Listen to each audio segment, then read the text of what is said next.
Good morning to all of you. Welcome back my YouTube channel. आप सब कैसे हैं? उम्मीद है कि आप सब भी बढ़िया होंगे और अपनी पढ़ाई अच्छे से कर रहे होंगे।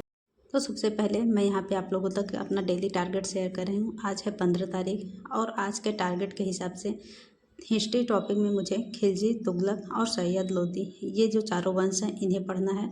और पॉलिटी में मुझे केंद्र राज्य संबंध और वित्त आयोग जिसमें कि बजट भी इंक्लूड है, ये सारे टॉपिक आज के टारगेट के हिसाब से मुझे कंप्लीट करने हैं। और ये जो भी मैं टारगेट बनाती हूँ इस बुक से रिलेट करके ही बनाती हूँ, जिससे कि मैं थियरी प्लस एमसीक्यू दोनों साथ में कर सकूँ।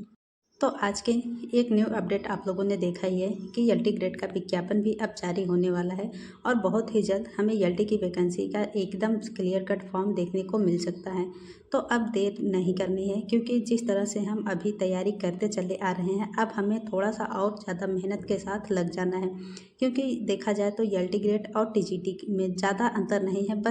बस हम जिस तरह से अभी मेहनत कर रहे हैं बस ऐसे ही लगातार मेहनत करनी है, क्योंकि एलटी की तो वैकेंसी लग रहा है कि 2025 में देखने को मिल जाएगी और उसका एग्ज़ाम भी हो जाएगा। बाकी टीजीटी का देखा जाए तो अभी उसका कुछ रास्ता साफ नहीं दिख रहा है। तो बस हम मेहनत कर रहे हैं तो ऐसे ही करते रहेंगे, और जब मेहनत कर रहे हैं तो कहीं ना कहीं तो हमें उसका फ़ायदा देखने को मिलेगा।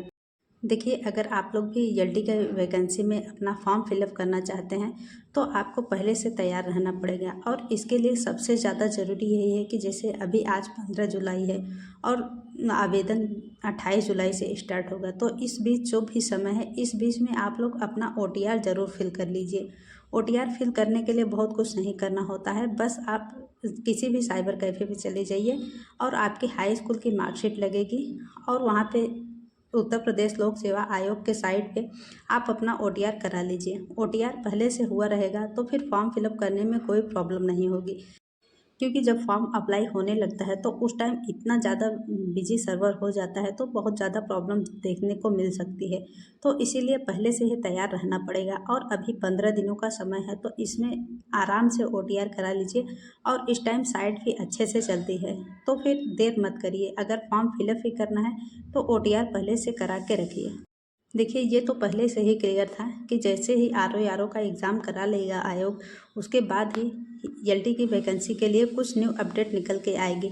लेकिन आयोग ने उससे पहले ही अपने नोटिस जारी कर दिए हैं, तो हम लोगों के सामने एक सुनहरा मौका मिल रहा है। क्योंकि टीजीटी पीजीटी की तैयारी करने वाले के लिए सबसे अच्छा मौका यही है कि एलटी वैकेंसी में अपनी एक सीट सुनिश्चित कर सकें।